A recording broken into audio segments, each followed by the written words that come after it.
Thom Hartman here on the best of the rest of science and green news. You need to know this. We've known for decades that free trade agreements are bad news for American workers. But now that the full text of the Trans-Pacific Partnership has been released, we know that this massive trade deal is a major threat to our environment as well. Last week, the full text of the TPP, aka SHAFTA, was finally released to the public. Unfortunately for our environment and our food supply, the final deal is even worse than we previously thought. In the words of Michael Brune, the executive director of the Sierra Club, quote, "We now have concrete evidence that the Trans-Pacific Partnership threatens our families, our communities, and our environment." He added, "It's no surprise that the deal is rife with polluter giveaways that would undermine decades of environmental progress, threaten our climate, and fail to adequately protect wildlife because big polluters helped write the deal." End of quote. And after reviewing the details, the Sierra Club wasn't the only group that expressed their concern. Winona Houter of EcoWatch.com warned about the devastating effect on our right to know what's in our food. She said, quote, "The language included in the TPP is more aggressive than previous trade deals and provides broad new powers for other countries and foreign corporations to challenge U.S. food safety and food labeling measures," end quote. In other words, GMO food producers can challenge our labeling laws if they predict that those laws will interfere even slightly with their prospective profits. This massive trade agreement would be the largest in our globe's history, and it would harm our nation in ways we have never before seen. Our lawmakers have already given up their right to negotiate or change what's in this disastrous deal, so the only option we have left is to make sure that they reject the entire thing for the sake of our workers, our environment, and our food supply. We better stop SHAFTA while we still have a chance. Hello, I'm Thom Hartman in Washington, D.C., and here's what's coming up tonight on The Big Picture. Tonight, we spend the entire hour discussing the biggest trade deal in American history, the Trans-Pacific Partnership. What's in it? How will it affect American workers and the economy? How will it affect you? And what, at this point, can we do to stop it, or at least the worst parts of it? All those questions and more in one special one-hour Big Picture panel. You need to know this. Thanks to the government of New Zealand, the final text of the massive Trans-Pacific Partnership is now public. We've seen bits and pieces of the deal before, thanks to groups like WikiLeaks, which leaked a few of its draft chapters. But this is the first time we've seen the whole thing as the corporations who wrote it saw it. And that's a really, really big deal. Because President Obama was able to secure himself fast-track powers for the TPP and its sister deals, it will only need to pass a simple up or down vote to become law. The debate will be limited, and no amendments whatsoever will be allowed. So if we want to stop this thing, the media is going to have to get involved. The media is going to have to do with Congress, or what Congress won't get to do, give the American people the debate they need on the biggest trade deal in this country's history. So joining me now for the hour to help us do just that are Melinda St. Louis, Director of International Campaigns at Public Citizens Global Trade Watch, Ari Rabin-Havt, host of The Agenda on SiriusXM Progress, and Kevin Kearns, President of the United States Business and Industry Council and the United States Business and Industry Council Education Foundation. And Melinda, Ari, Kevin, great to have you all back with us. Thank you for joining me tonight. First, I'm curious, I'd just like to go down the row and get reactions from each of you to the initial release of the TPP. And one question, if anybody knows the answer to, I understand that from the time it's made public until the vote has to be a minimum of 90 days here in the United States. Does that mean made public by President Obama, or does the fact that the... Well, it was an intent to sign, and he issued his intent to sign on Thursday. And then it's 90 days before he signs, and then you have another period before the vote. So now he's on a 90-day clock to actually sign the treaty. Okay.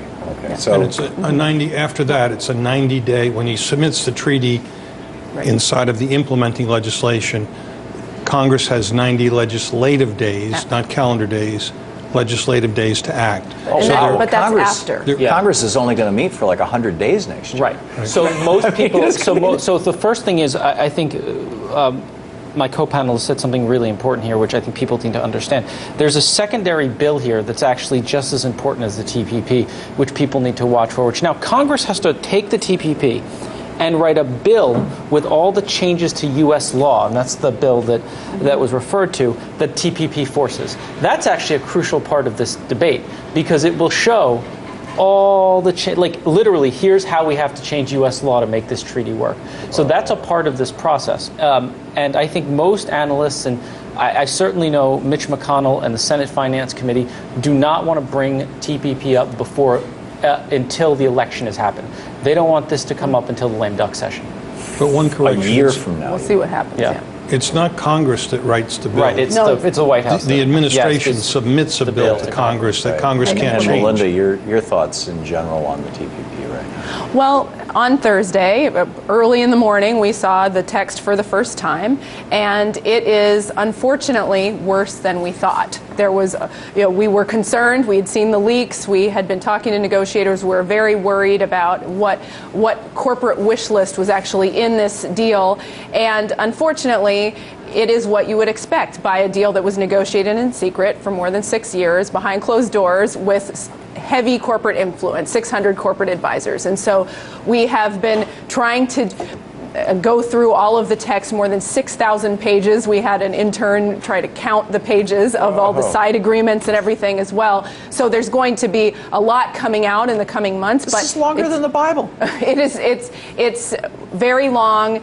There's a lot of detail in there, and unfortunately, we can go through many of the examples, but we're very concerned about what the impacts are going to be on jobs, wages, food safety, medicine prices, you name it. It affects all aspects of our lives, and it's really important that we dig in and understand and make sure that the U.S. public stops this. My initial response to this was, this is not free trade. This is insanely heavily managed trade. 6,000 pages.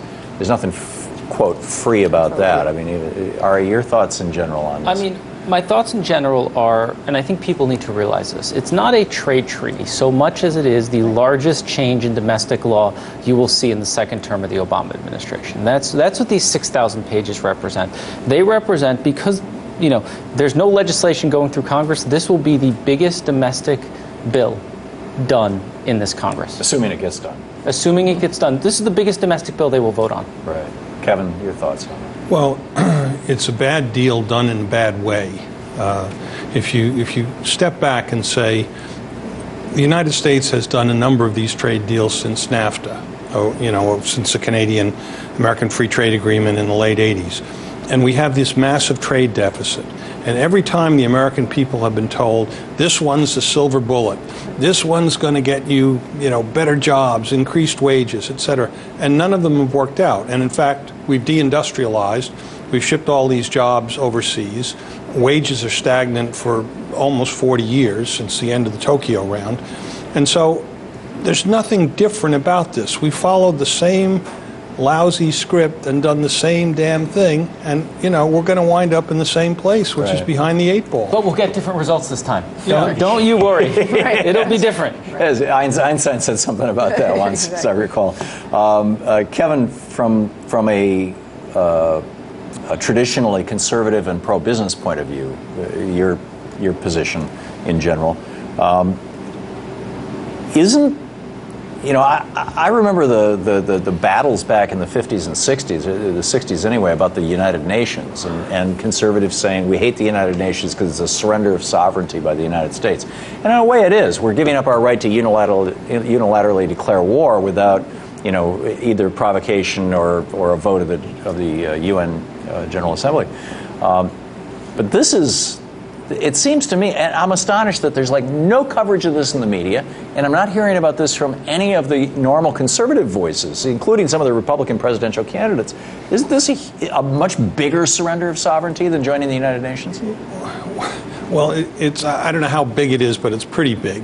I don't know if it's bigger or lesser than the United Nations. But there's a new commission, the TPP, Trans-Pacific Partnership Commission, that's going to exist in perpetuity, that's going to be unelected international bureaucrats who are going to be able to change this treaty on an ongoing basis as we go forward.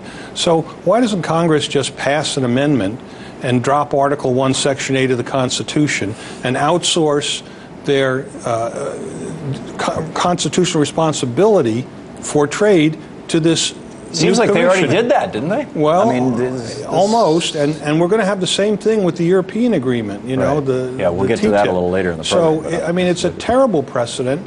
It's a massive surrender of sovereignty. You're right.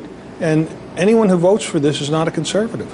Yeah. Well, you mentioned sovereignty, and under the tribunals that would be set up under the TPP. This is the Investor-State Dispute Settlement, ISDS. Exactly. Please. Under Investor-State Dispute Settlement, which they're set up private tribunals, and you mentioned the UN. Actually, the UN rules or the World Bank rules would be the rules by which foreign corporations could sue our government outside of our courts system in these private tribunals, and that would be binding. U.S. taxpayers would be on the hook for millions or billions of dollars to foreign corporations, while our domestic companies wouldn't have access to the same tribunal. They go through our domestic courts like everyone else. And so, again, in terms of giving sovereignty over, it's quite astonishing, and it definitely is something that crosses party lines in terms of concern. And am I correct in believing that once one of these commissions, which are made up of corporate lawyers, I guess, once they have ruled for or against us, there is no appeal? There's no appeal. And in fact, the U.S. Trade Representative recently said that he didn't even support the idea of appeal. Really? A European Commission, in their proposal, has put forward the possibility of an appeals process, and that's not even on the table here in the TPP. And so there's no appeal, there's no precedent. These aren't judges. They're not bound by the kinds of conflict of interest rules that we expect for judges. They often rotate between representing corporations one day and serving on these arbitration panels the next day. And they're paid by the hour at corporate rates. So there's this huge incentive to have these cases go on forever.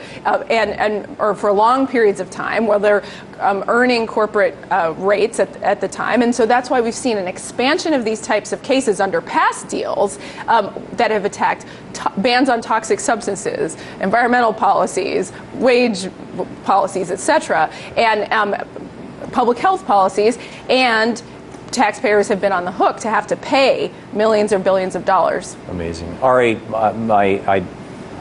I should probably have pulled it up, my little pocket constitution, but my recollection is that the 6th or 7th Amendment, whichever one is, a trial of jury, a jury trial. I think it's the 6th. Speedy trial, jury trial, and no severe punishment, maybe so, whatever. That it starts out by saying something like, in any issue where more than $10 is at dispute, there's some amount in there. So they're clearly talking about both criminal courts and civil courts. Yes. How are these ISDS provisions, in the minute we have left in this segment, how are these ISDS provisions not a violation of the 6th, 7th, and 8th Amendments of the Constitution? One would assume they're at least a violation of the spirit of those amendments, though courts have ruled they are not a violation of the text of those amendments. And, that's actually part of the problem. These proceedings have been upheld for the most part. I mean, look, what even scares me the most, not just these provisions, but the provisions designed to protect us, the provisions that are supposedly good, the things the administration points to and says that's good. What I look to are things like the Peru Free Trade Agreement, where we then don't enforce those provisions, where they break their labor standards, and we say, Colombia, they're still murdering union people who want to unionize, and it's right in the treaty. No, there are less people being murdered now than there were. That's gee. literally the talking point from the U.S. Seriously? Yeah, no, that was the talking point. Amazing. More of tonight's conversation about the disastrous TPP deal right after this break.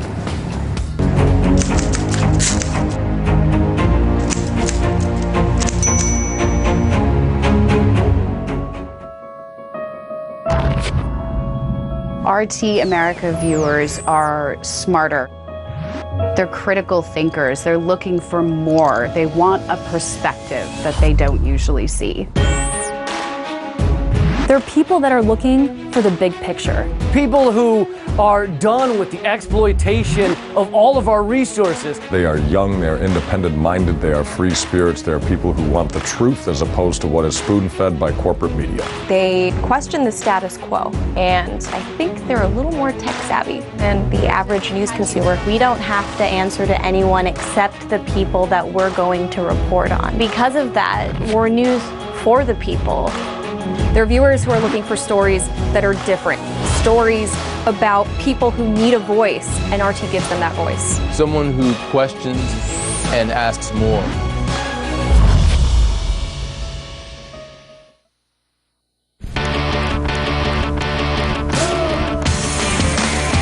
I'm Wolf puts her in the situation.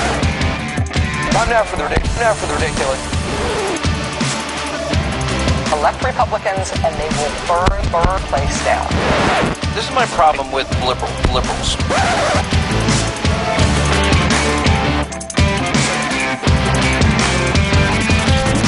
I'm the resident. Let's talk about that.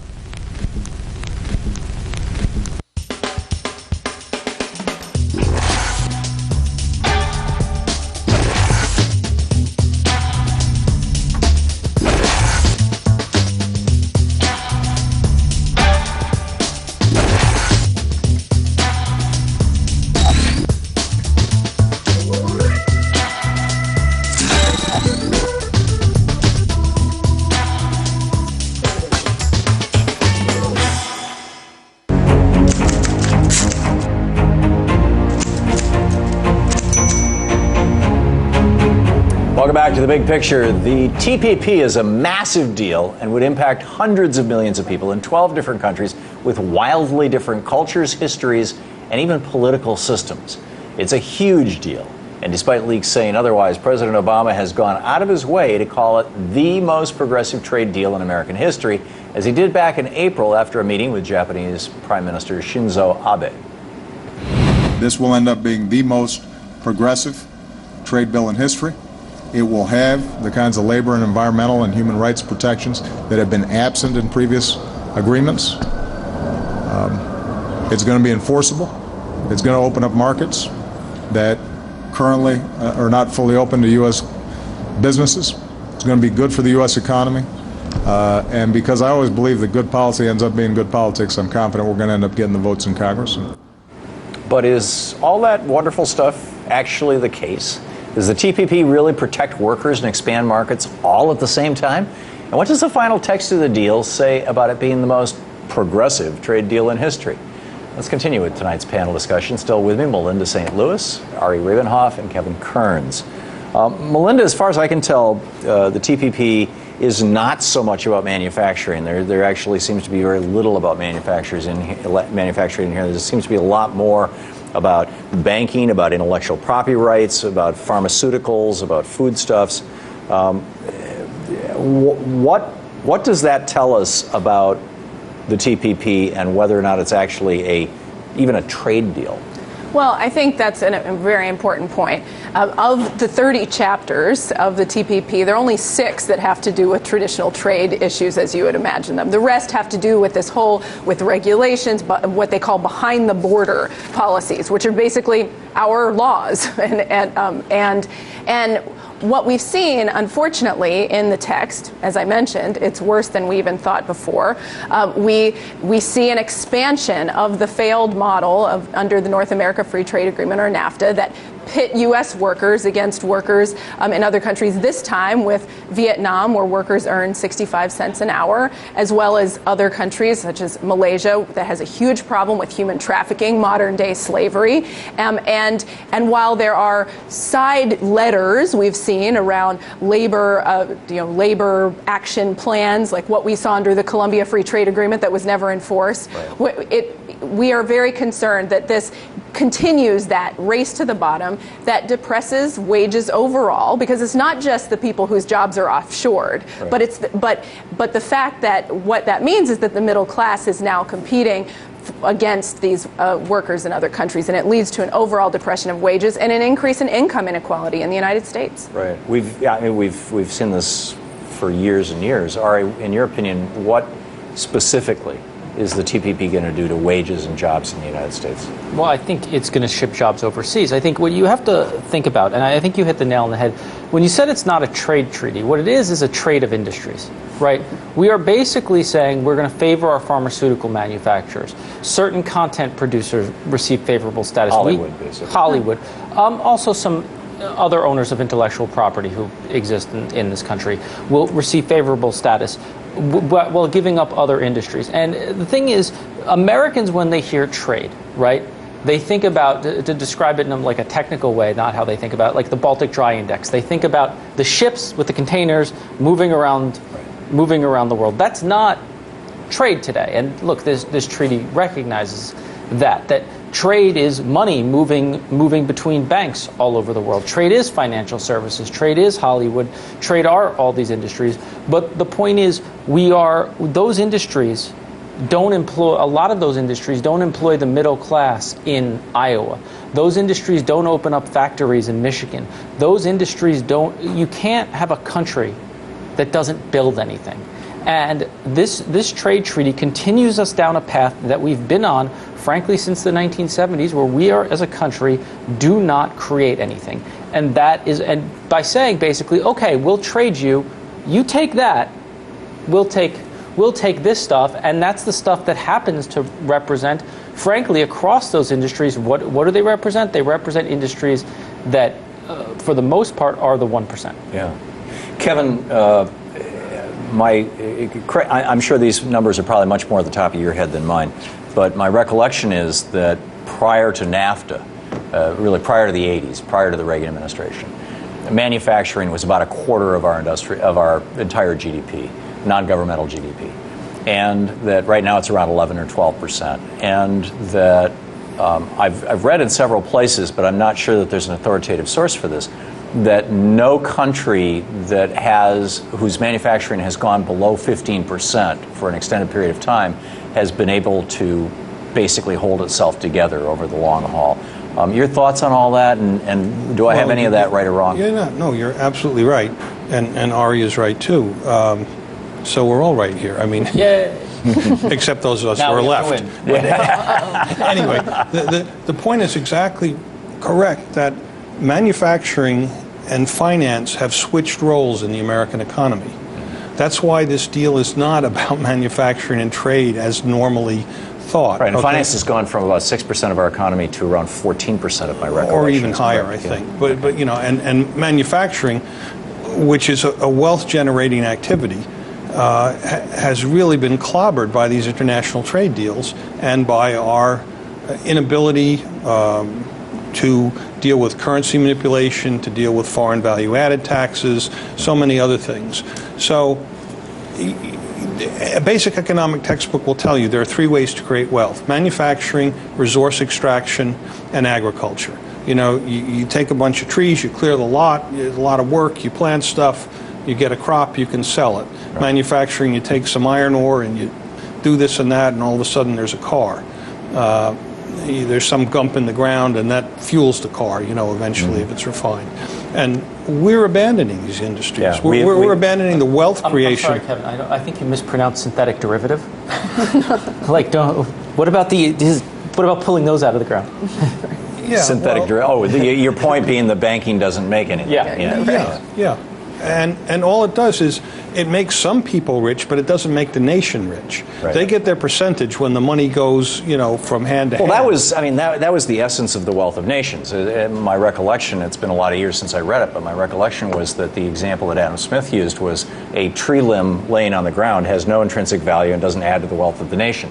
But if you apply human labor to it, you carve it into an axe handle, you now have created $5 or $10 worth of value, which is now part of the national wealth and can last for several generations before that axe handle is, you know, used up or rots out. And the person who transforms it has a certain skill and is worth more in terms of wages than the person who can't transform it. Right. So we're losing not just manufacturing, but critically the know-how.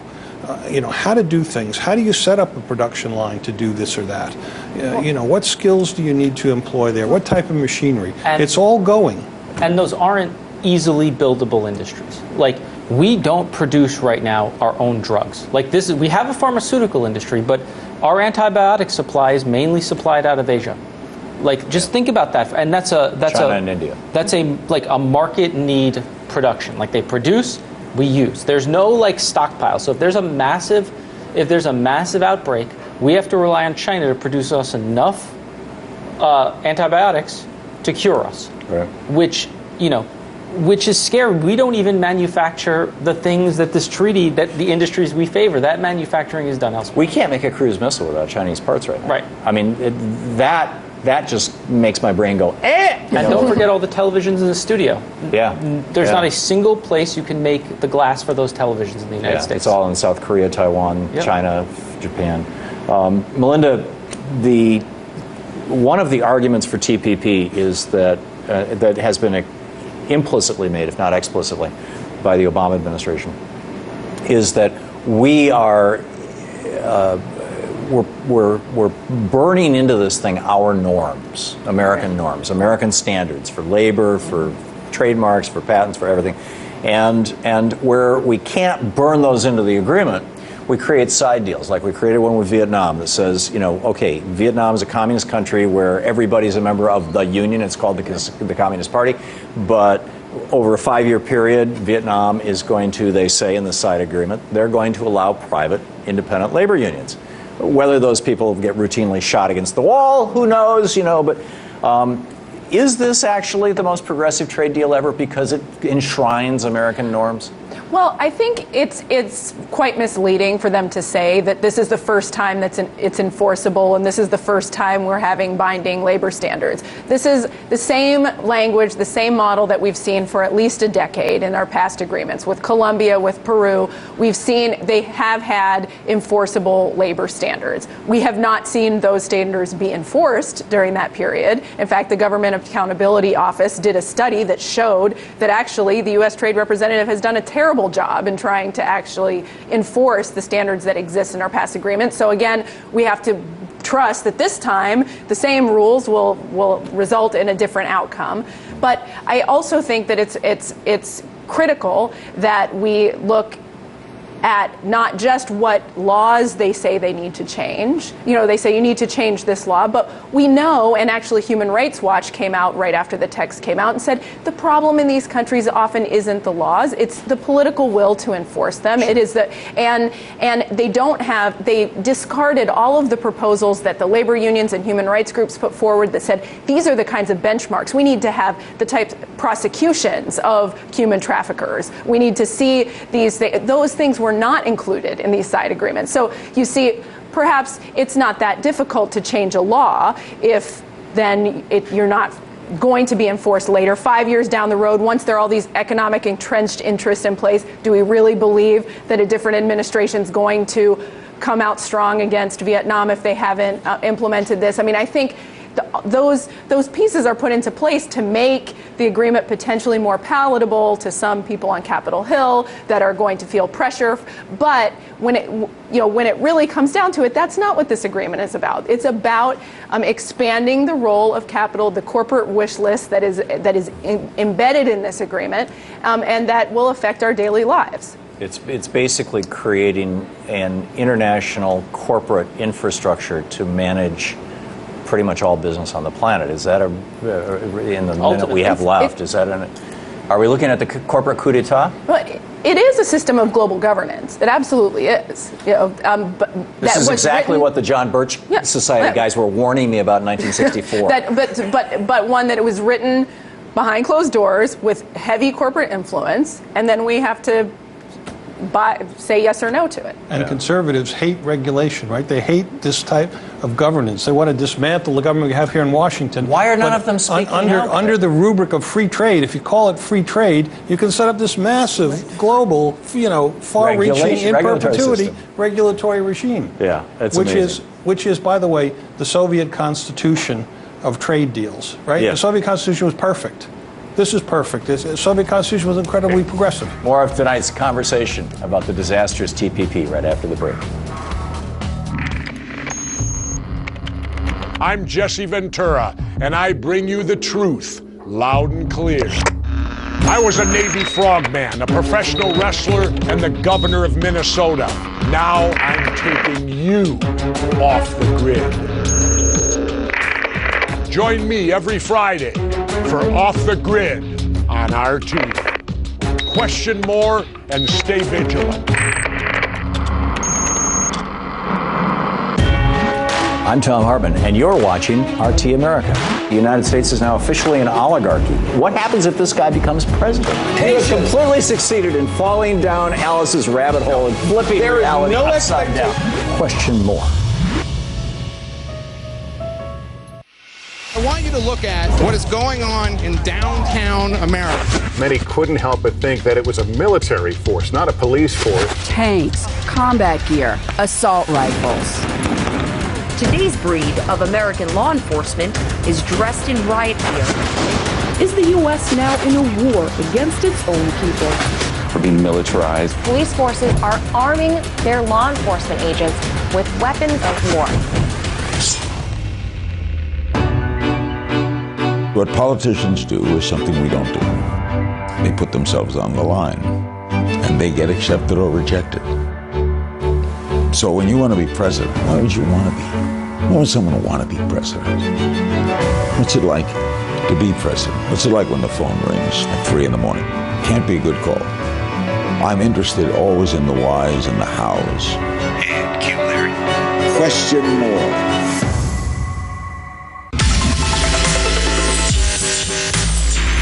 Hi, my name is Manuel Rapalo. RT, it's just smarter.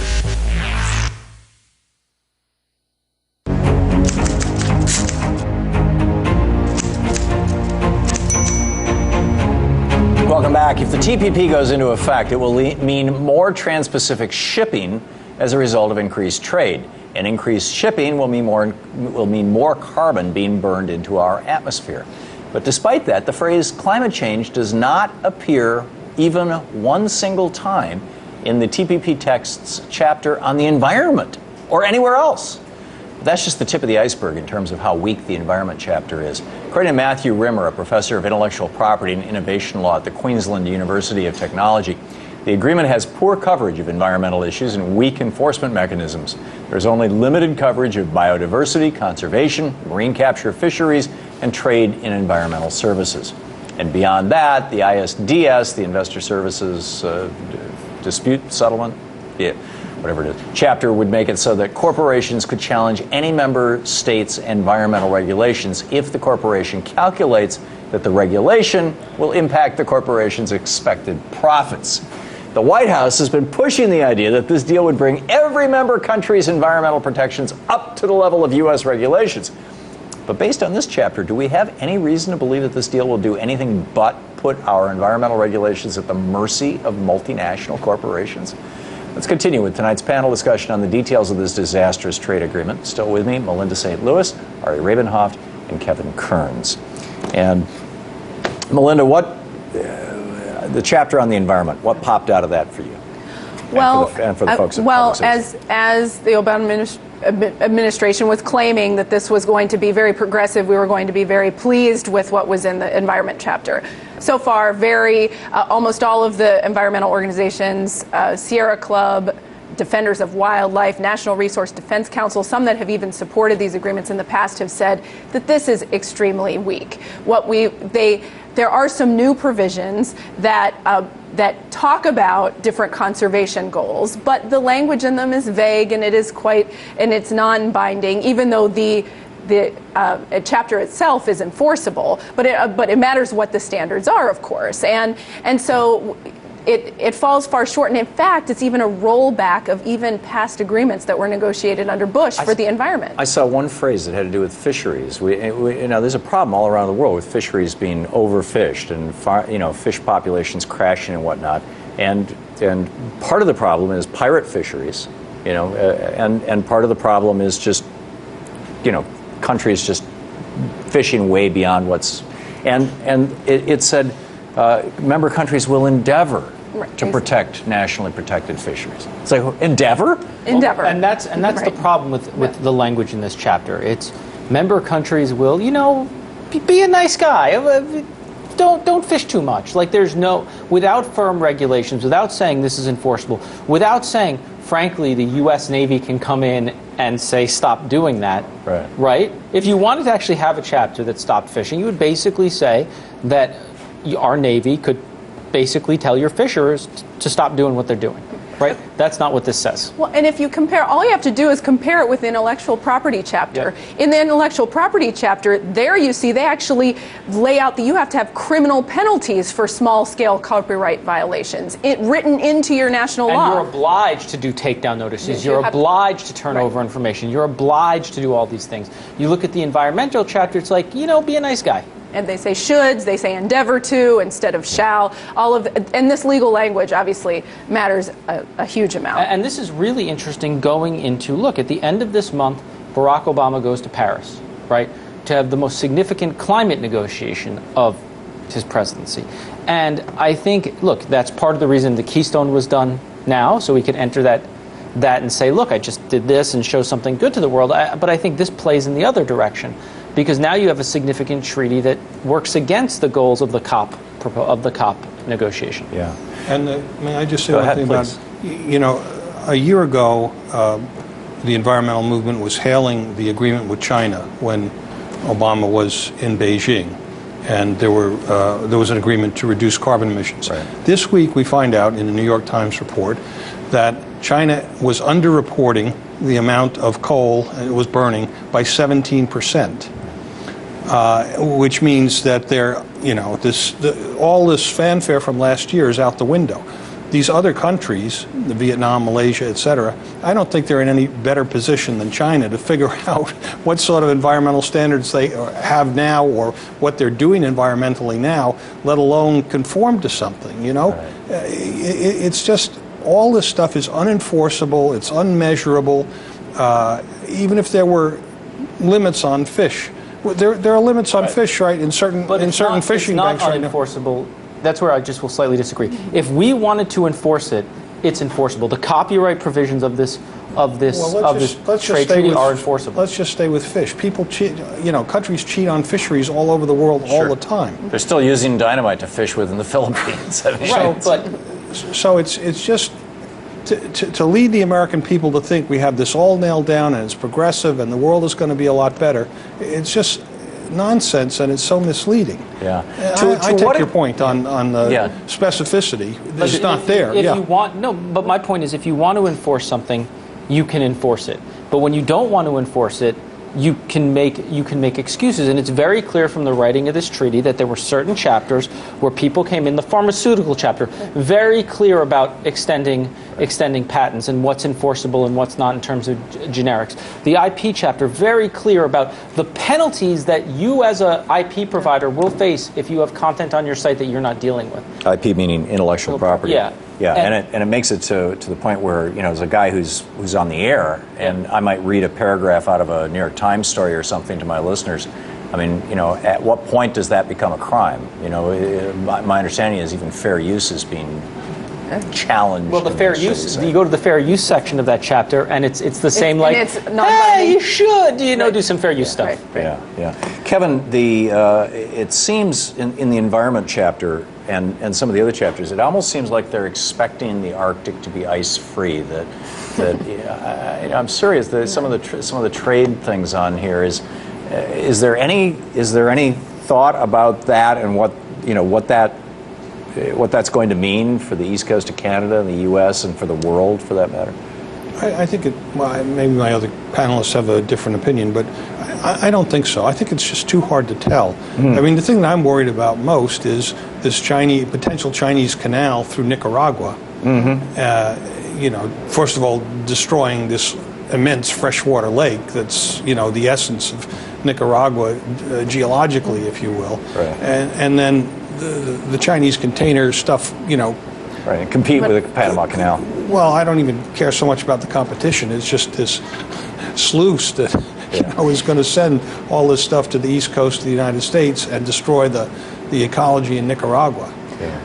Environmental organizations have been very concerned, in addition to what we've already talked about with the environment chapter.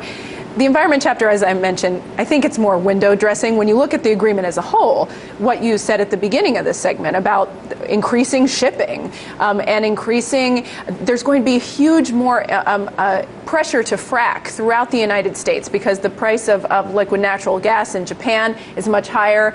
Under TPP, all of the exports of LNG or natural gas would be automatically approved from the United States. That's part of what would be included. So that, again, there would be this huge so much for push. The people in Longmont, Washington. Yeah, huge who are pressure to frack, to get natural gas out of the ground.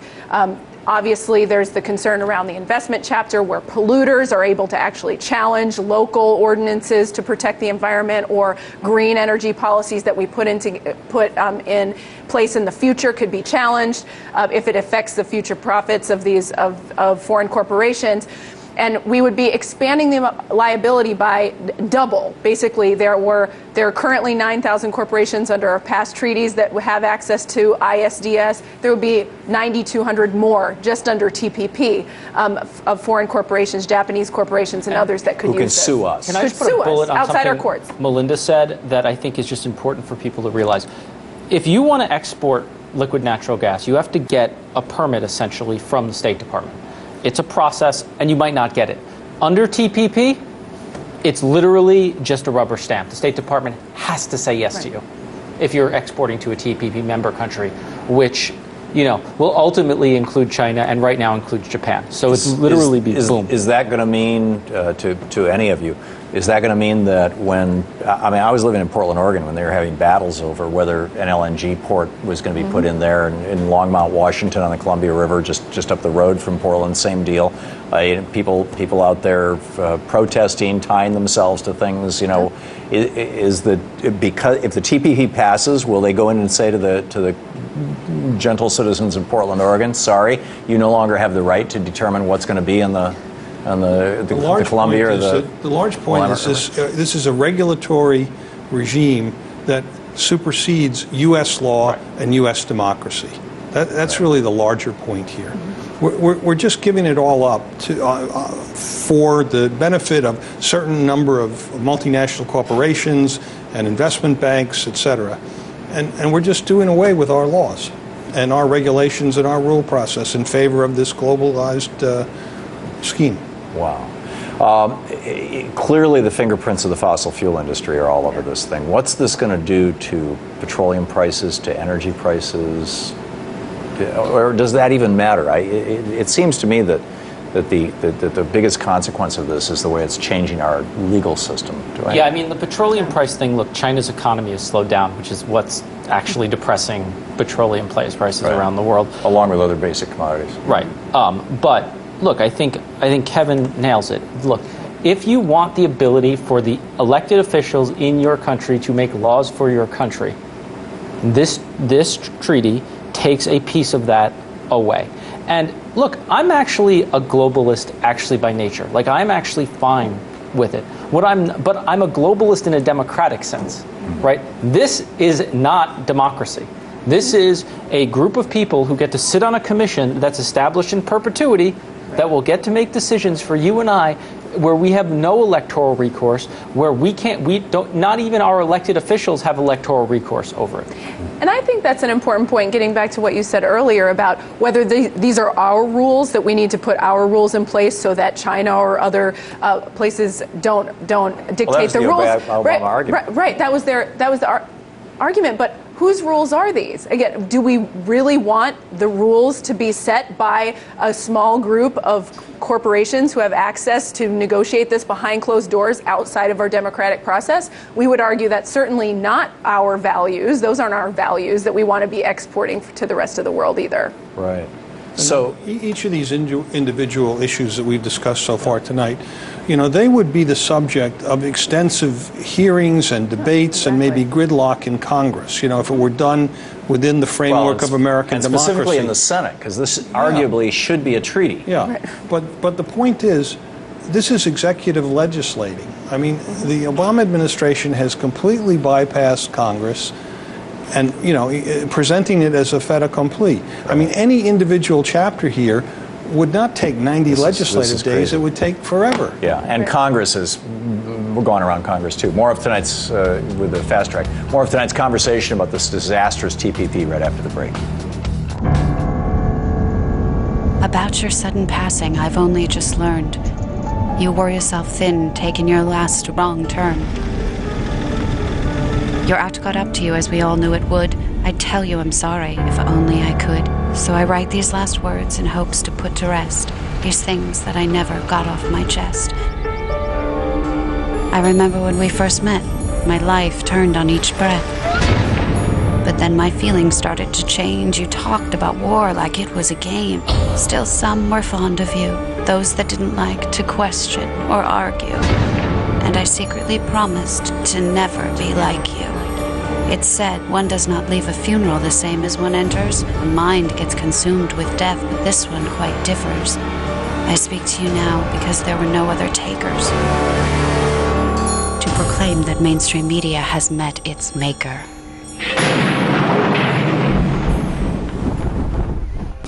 Here's what people have been saying about Redacted tonight. Give it to us. Redacted is full-on awesome. So good. The only show I go out of my way to watch every week. It really packs a punch.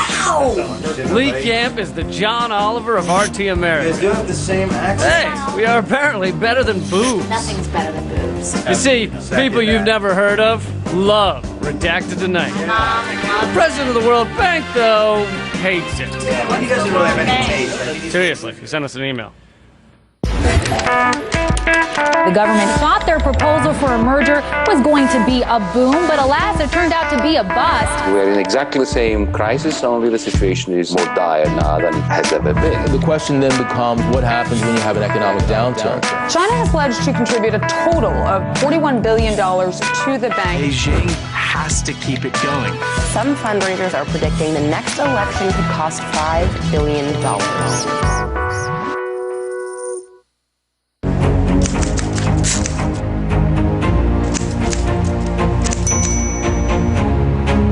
Welcome back. It's not just our environmental protections that are likely to be undermined if the TPP is put into effect. It's also our food safety standards. According to Public Citizen, any U.S. food safety rule on pesticides, on labeling, on additives that is higher than international standards would be subject to challenge as an illegal trade barrier. And that wouldn't be without precedent under so-called free trade agreements. Under the WTO, the U.S. has been sued by both Canada and Mexico for our country of origin labeling laws. The law was challenged for violating free trade, and earlier this year, the WTO ruled against the United States appeal to keep our country of origin labeling laws for beef and pork in place. We lost. And the TPP is a much larger trade agreement that includes 12 countries, many of which illegally import food and skirt U.S. food safety standards already, and in aggregate represent about 40% of global trade. So is this the end of any U.S. food safety standards? And how else would this trade deal permanently change the global food market? It's continuing with tonight's panel discussion on the details of this disastrous trade agreement, the TPP. Still with me, Melinda St. Louis, Ari Rabin-Havt, and Kevin Kearns. Melinda, I don't know how to say this without just saying it. Human poop, right, feces, and shrimp. What's the association here, and why should anybody be thinking those two things when they think of TPP? Well, it's pretty gross, but in Vietnam, one of the countries that are in TPP, the farm-raised shrimp is often done in vats of pools that include human feces. They're essentially giant septic tanks. Where the shrimp is grown.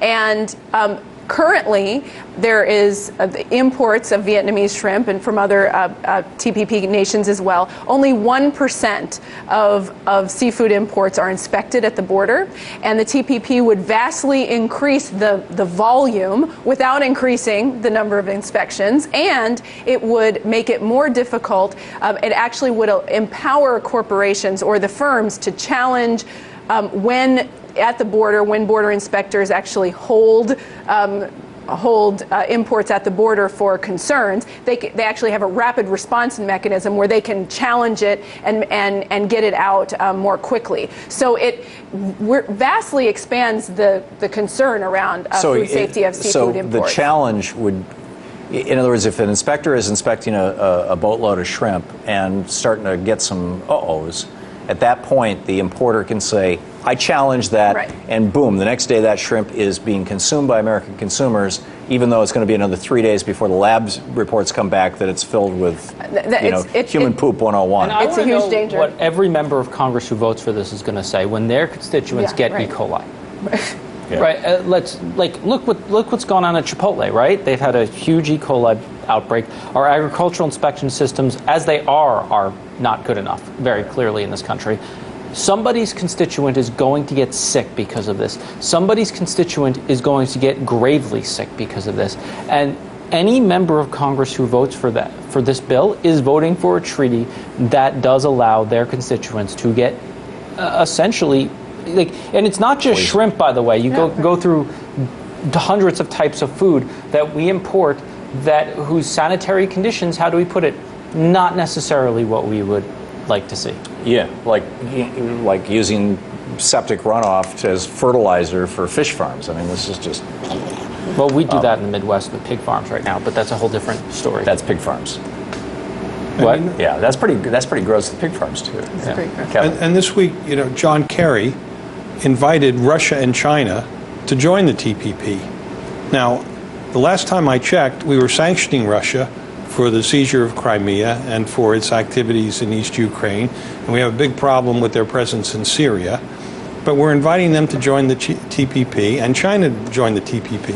And the argument with regard to China has been, we need to do this with these 12 countries before China does, so we can control trade before they do. Yeah, well, the Politburo, unlike our U.S. Trade Representative Michael Froman and Barack Obama, the Chinese Politburo did not attend Harvard Law School. Right. So it's not a rules-based country. It's not a law-based country. It does what it wants, and it's not going to be bound by whatever rules are in TPP. But connecting it to the food safety point, we know what safety is to the Chinese. So if the Chinese dock into this agreement and we see the polluted products of all sorts. I was just talking to some people from mainland China this week, and they were telling me we stock up on infant formula when we come to the United States. We get as much as we can because it's, the chances are that it's going to be poison in China are fairly high.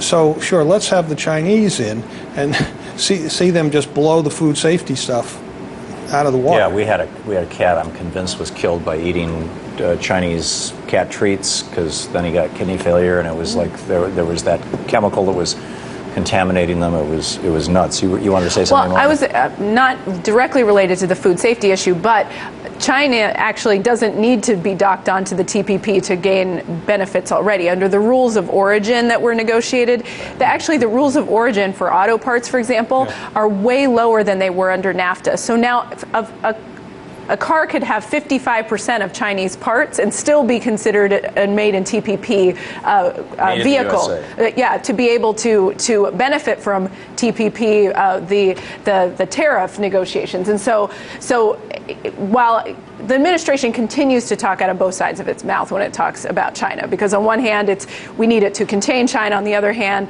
they're inviting China to join. China's already benefiting from not even having to abide by some of the rules that are in there. But I think that's a critical issue as well. The Japanese supply chain. This is an excellent point. The Japanese supply chain for their automakers extends to China, extends to Thailand, non-TPP members. So apparently one of the really big economic problems in the United States is Toyota is not selling enough cars and trucks in the U.S.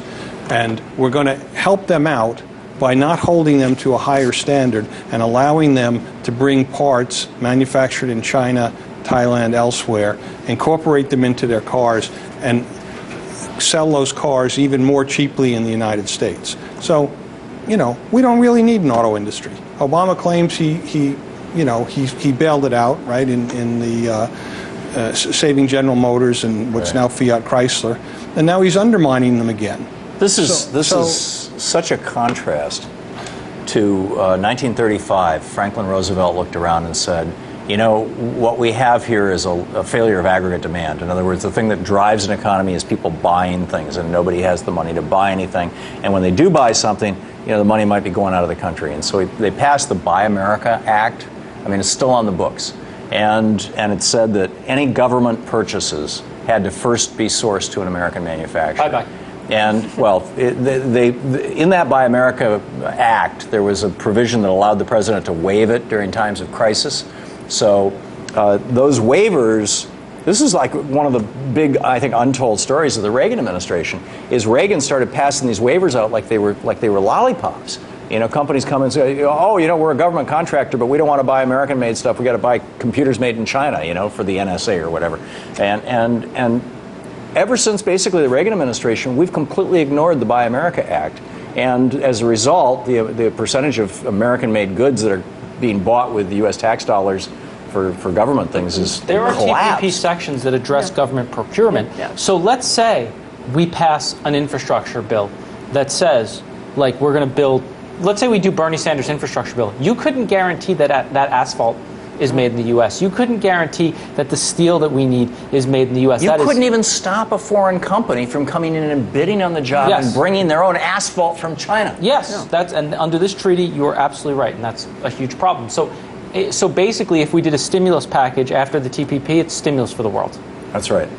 That's right. Well, it has been to a large extent since the 1980s, just because of our insane trade policies. And this is why the TARP didn't work. The stimulus bill at the beginning of the Great Recession. Right. Because so much we don't make anything, or we don't make enough of stuff anymore, and it all hemorrhaged overseas. And now they've opened the door about as wide as it can go. Ari's right. Yeah. It used to be the dollars would cycle through our economy 15, 18 times. Now it's down to 2 points. It's called the volumetric effect of money in an economy. It makes everybody richer. Right.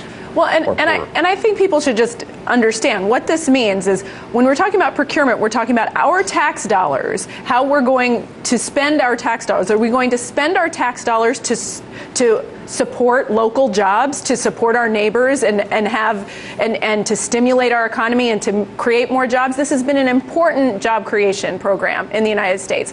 And TPP is basically just saying this isn't important anymore, that we will not stimulate our own jobs with our tax dollars. Right. We need to do that elsewhere. Now, I understand there's some kind of special deal in here for Monsanto and DuPont in the agriculture sections. Does anybody know anything about that?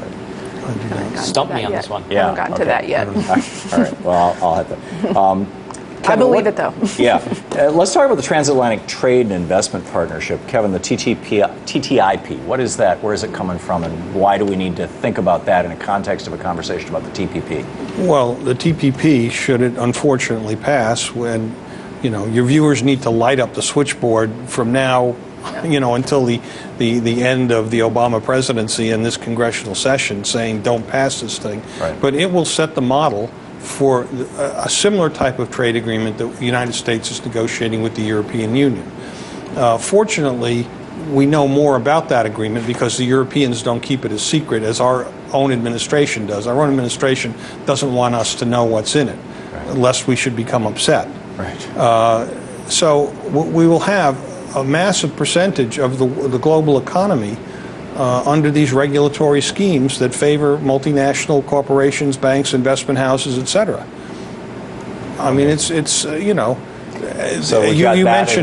mentioned earlier about the John Birchers and the UN, etc.